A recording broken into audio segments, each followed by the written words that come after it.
दोस्तों, जैसे कि आपने ऑलरेडी थंबनेल देख चुके हैं, बिना देर किए सीधा अपने टॉपिक पे आते हैं। टॉपिक का नाम है असुर जनजातियाँ। जैसे कि असुर जनजातियाँ एक जनजाति है जो प्राचीनतम जनजातियों में से एक गिना जाता है। उन्हीं के बारे में हम लोग आज चर्चा करेंगे। क्या उनके डिटेल में समझने में जो भी आसान वे होगा, जिससे आपको तरीका समझने में इजी हो, उसी पर आज हम लोग गहन चिंतन करके और समझेंगे। चलिए स्टार्ट करते हैं। असुर जनजातियाँ का सुना सुनाई बातों को इतना ज़्यादा महत्व दिया गया कि असुर जनजातियों को बोला गया कि आप भैंसासुर का पूजा करते हैं। यानी कहने का मतलब ये है कि असुर जनजातियाँ एक ऐसी जनजातियाँ हैं, वो भी एक मानव के जैसा है, लेकिन जो असुर जनजातियों को ये बोल दिया गया कि आप जो देवी देवता, जैसे हमारे यहाँ पे है दुर्गा माता, उन्होंने वध किया किसको? भैंसासुर को। उनसे रिलेट करके हम लोग ये बोल दिए हैं डायरेक्ट कि ये भैंसासुर को क्या करते हैं? पूजते हैं। जबकि हमारे हिंदू आस्था के अनुसार भैंसासुर क्या है? वध किया गया। किसके अनुसार? ये किया गया दुर्गा माता के अनुसार किया गया, क्योंकि वे एक राक्षस कद के व्यक्ति थे, इसलिए उनको वध किया। और जबकि हमारे जो सोशल मीडिया या फिर जो ये इन्फ्लुएंसर लोग और या फिर बोला जाए तो मीडिया के बड़े बड़े लोगों ने इतना ज़्यादा बोल बोल के रिजेक्ट किया बातों को कि उन लोगों के पास, कि उन लोगों ने इस चीज़ का पता नहीं था कि वे लोगों का भी कोई एक भैंसासुर के नाम से कोई व्यक्ति को मानते हैं। उन लोगों को दिन, जैसे कोई भी व्यक्ति को अगर ज़्यादातर एक ही बात को 100 बार बोला जाए तो उनका मन में ये बात बैठ जाता है कि भैंसासुर भैंसासुर। जबकि वो हमारे समाज से असुर जनजातियाँ क्या है? कटे हुए हैं। लेकिन उनको हमारे हिंदू पूजा आस्था से उनको किसी तरह से कोई मतलब नहीं है। ना उनको भैंसासुर से मतलब है, ना उनके दुर्गा जो माता जो हिंदू रीति रिवाज के अनुसार से पूजा होता है, ना उसको उन चीज़ से मतलब है, क्योंकि वो प्राकृतिक जल जो जंगल के अनुसार उस अनुसार से पूजा आस्था करते हैं। वो हमारे देवी देवताओं को इस जैसे हम लोग जो करते हैं उस ऐसा नहीं करते। लेकिन हम लोगों ने उनको एक राक्षस वंशज के नाम से हम लोग क्या किए, उसको संबोधित किए हैं। ये कतई गलत है।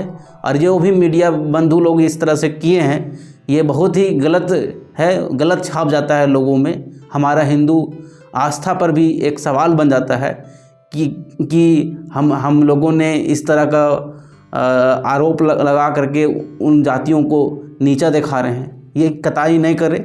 और चलिए आते हैं, हम लोग आगे बढ़ते हैं। अब इनका इतिहास में देखा जाए तो असुर जनजाति एक प्राचीनतम जनजाति है, जिसमें जो आर्य थे, यानी कि कोई लोग बोलते हैं कि आर्य जो है सो उत्तर पश्चिम के इलाके से आए हैं। कोई बोलते हैं कि आर्य जो है भारत के मूल निवास है, हो सके विदेशी है या मूल निवास है। किसी तरह से जब आर्य थे तो आर्य बहुत महान शक्तिशाली समाज वर्ग के आर्य थे। तो उन्होंने क्या किया कि जो असुरों का जो मूल निवास स्थान था, वहाँ से क्या किया, खदेड़ा गया। किसको खदेड़ा गया? आर्यों ने असुरों को खदेड़ करके अब उनको जो मूल निवास जहाँ था वहाँ से खदेड़ा गया। तो उन्होंने अपने इस को बचा करके निकलने की वजह से तो उन्होंने एक अच्छा जगह चुना जहाँ पे उनको क्या हो, आर्यों से ज़्यादा क्या हो, मतलब बचा के रहने का एक साधन चुना। और उन्होंने ऐसा स्थान चुना जहाँ पे क्या हो, आर्य दोबारा ना पहुँच पाए। क्योंकि आर्यों ने असुर समाज को बहुत ज़्यादा क्या किया, प्रताड़ित किया। उन लोगों ने बहुत ज़्यादा उन लोग पर परेशानी हुआ। इस कारण से उन लोगों ने क्या किया, एक ऐसा स्थान ढूंढा जहाँ पे जंगल झाड़ वन पहाड़ों के घिरा हुआ स्थान पे गया और वहीं पे इन लोगों का जीवन बसर हुआ। तो इसका मतलब ये हुआ कि आर्यों ने क्या किया, असुरों पर अत्याचार किया। अत्याचार करके उन लोगों का मूल निवास जो स्थान था वहाँ से क्या किया, खदेड़ा गया। अब असुर जनजाति जो थे इससे क्या हुआ कि बट गए। जब ये भगदड़ हुआ तो या फिर किसी तरह से जब इस तरह से हिंसात्मक घटना हुआ तो उस समय उन लोगों ने अपना जान बचाने के लिए कहीं कहीं, जैसे कोई राज्य छत्तीसगढ़ में राज्य में घुसे, कोई असुर जो है कोई झारखंड के राज्य में घुसे। जब घुस गए तो फिर वहाँ के जो दैनिक जीवन के जीवन शैली है उन लोगों ने जीवन यापन करने के लिए कुछ न कुछ तो तरीका अपनाएंगे ही अपनाएंगे। तो छत्तीसगढ़ इलाका में जिस हिसाब से वहाँ भौगोलिक स्थिति था उस हिसाब से वहाँ पे जीवन बसर चलाने, जैसे खेती करना या फिर खेती करके उनका जीवन बसर चला।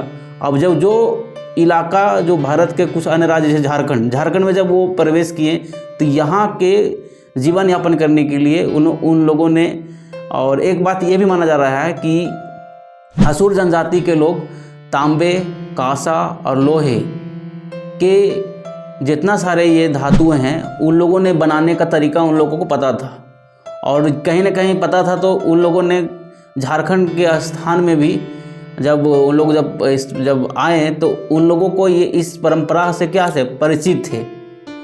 तो झारखंड में जब वही सभी जितना सभी बॉक्साइट हो गया, जैसे आयरन ओर्स हो गया, बॉक्साइट वाला जो हो गया जिसमें से आपको जान सकते हैं तांबा हो गया, कांसा हो गया, ये सभी का क्या किया उन लोगों का आविष्कार किए और बनाना प्रारंभ किए।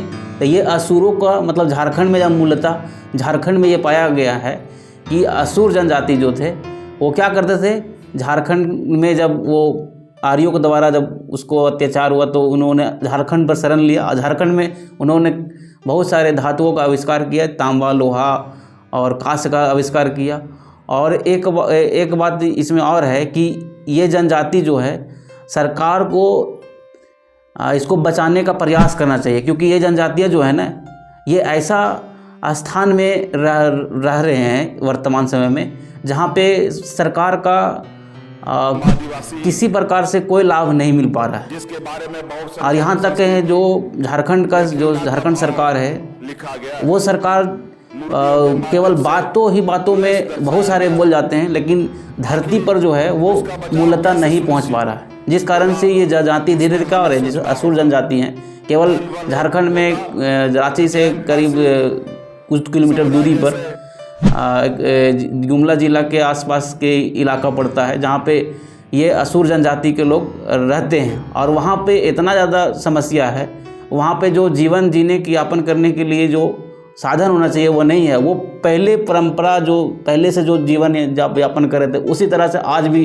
रूढ़िवादी जैसा जो पहले चल रहा था उसी से चल रहा है। पानी पीना है तो आपको जाना पड़ेगा, आपको नदी के झरना के करीब जाना पड़ेगा, वहाँ से 2 से 3 किलोमीटर पानी मतलब लेके आना है तब घर में उपयोग होगा पानी का। यानी कि स्थिति बहुत ख़राब है।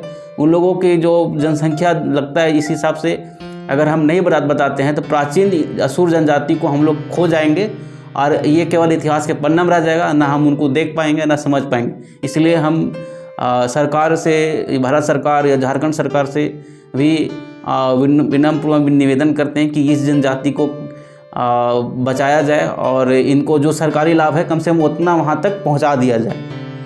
ठीक है, तो इस जनजाति के लोग मतलब बहुत ही धीरे धीरे संख्या में कम होते जा रहे हैं ना। इन लोग का शिक्षा भी स्तर भी बहुत ही मतलब कम हो रहा है, जिस कारण से और मतलब ये लोग जो मुख्य धारा जो है जिसमें हम लोग के साथ मिल के समझना सोचना वो उससे वो कहीं हद तक दूरी बन चुका है।